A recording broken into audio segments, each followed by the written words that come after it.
Olá, gente, somos o Papo com Tucupi, um projeto do curso de nutrição da Universidade Federal do Acre, com podcasts semanais para deixar você sempre bem informado sobre saúde e nutrição.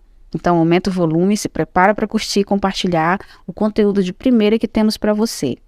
E o tema dessa semana é sobre alimentação cardioprotetora. Você sabe, eu imagino, que seja uma alimentação cardioprotetora? Então, vem comigo.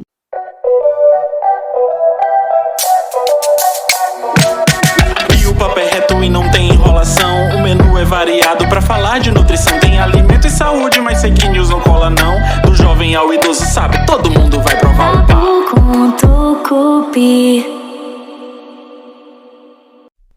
A Dica BR foi elaborada a partir de recomendações nutricionais descritas nas diretrizes brasileiras e pode ser feita por qualquer pessoa, mas é indicada especialmente para indivíduos com excesso de peso ou obesidade, pressão alta, diabetes, colesterol alto, triglicérides alto, histórico de infarto e cirurgia de coração, como ponte safena ou mamária, e histórico de derrame cerebral, que é o AVC.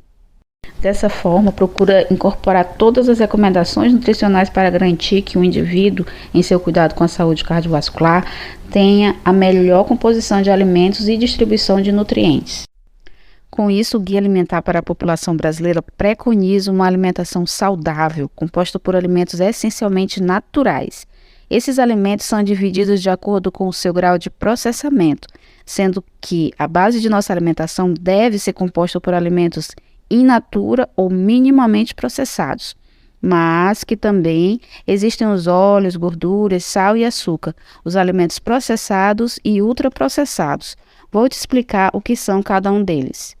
Os alimentos in natura ou minimamente processados são aqueles adquiridos sem sofrer qualquer alteração após deixar a natureza, ou que sofreram alterações mínimas. Um exemplo: frutas, verduras, legumes, leite, iogurte, feijões, cereais, raízes, tubérculos, ovos, carnes resfriadas ou congeladas, farinhas, macarrão, castanhas, frutas secas, sucos integrais, chá, café e água potável. As gorduras, óleos, sal e açúcar são produtos extraídos de alimentos in natura, a partir de técnicas de processamento. São utilizados para temperar e cozinhar alimentos e para criar preparações culinárias. Exemplos incluem óleo de soja, de milho ou de oliva, banho de porco, gordura de coco, açúcar refinado, mascavo demerara e sal de cozinha refinado ou grosso.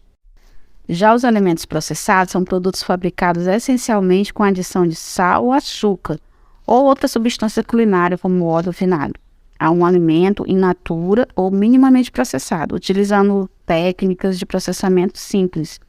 Exemplos de alimentos processados incluem queijos enlatados, extrato ou concentrado de tomate, frutas em caldo cristalizada, carne seca, atum e sardinha enlatados e pães feitos de farinha de trigo, leveduras, água e sal. E os alimentos ultraprocessados? São formulações industriais feitas com muitos ingredientes, a maioria deles aditivos químicos e uma pequena proporção de alimentos in natura. Como exemplo, biscoitos doces e salgados, sucos em pó, refrigerantes, temperos prontos, embutidos e salgadinhos. E uma curiosidade, é possível encontrar um mesmo alimento com diferentes graus de processamento, como por exemplo o milho, que in natura será a espiga de milho, já a minimamente processada será milho para pipoca de panela, os óleos, gorduras, óleo de milho, de forma processada o milho enlatado, e o ultraprocessado será o salgadinho de milho de pacote, milho de pipoca para micro-ondas. Com tudo isso, fica uma meta a ser alcançada: desembalar menos e descascar mais.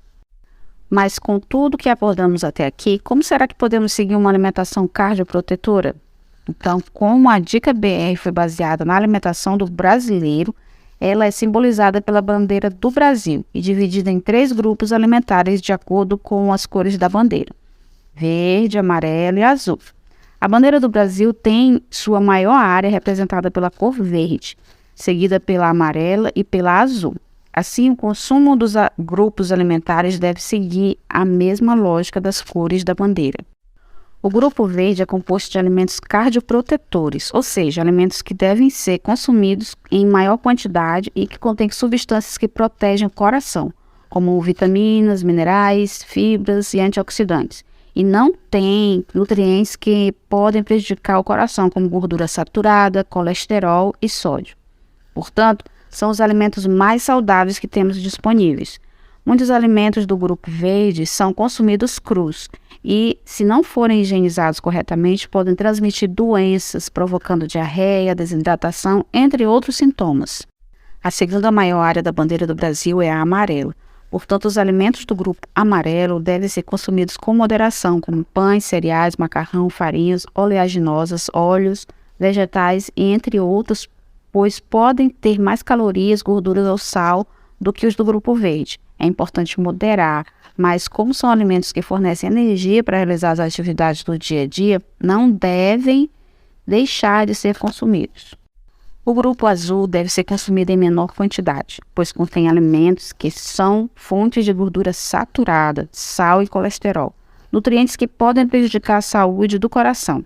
Alimentos esses que são as carnes, queijos brancos e amarelos, manteiga, doces caseiros, leite condensado e creme de leite. Além dos grupos alimentares recomendados, verde, amarelo e azul, existe o grupo vermelho, que não é recomendado para alimentação saudável. Assim, o ideal é evitá-lo. O grupo vermelho é composto por alimentos ultraprocessados. Esses alimentos têm aditivos químicos com efeitos conhecidos na saúde, como conservantes, estabilizantes, corantes, edulcorantes e aromatizantes, além do excesso de alguns ingredientes, como gordura vegetal hidrogenada, açúcar e sódio, que é o sal. E para finalizarmos, vou te dar algumas dicas de como ter práticas alimentares saudáveis. Comer com regularidade e atenção, fazer as refeições diárias em horários semelhantes, fazer no mínimo 3 refeições por dia, priorizar o café da manhã todos os dias, evitar beliscar alimentos processados nos intervalos entre as refeições, dando preferência para alimentos in natura, comer devagar e mastigar bem os alimentos, fazer as refeições em ambientes apropriados sempre que possível, evitar mexer no celular e o computador, assistir televisão enquanto realizar as refeições, preferir comer em companhia com amigos, familiares ou colegas de trabalho ou escola, fazer compras em locais que ofertem variedade de alimentos frescos, saborear refeições variadas e aproveitar os alimentos saudáveis da região, beber de 6 a 8 copos de água diariamente. Nos finais de semana, manter a rotina alimentar. Bom, espero que tenham gostado do podcast dessa semana. Se você ouviu e lembrou de alguém, compartilhe com essa pessoa. Se você tem alguma dúvida ou pergunta, ou quer sugerir algum tema para a gente abordar, manda uma mensagem para a gente no nosso Instagram e aproveita e segue a gente lá e acompanha todas as novidades e informações. O nosso perfil é o @papo com tucupi. Estamos no YouTube também. Esperamos você no próximo episódio e para não perder nada, se inscreve no canal, curte, ative as notificações e compartilhe nosso conteúdo. Até mais, obrigado pela companhia.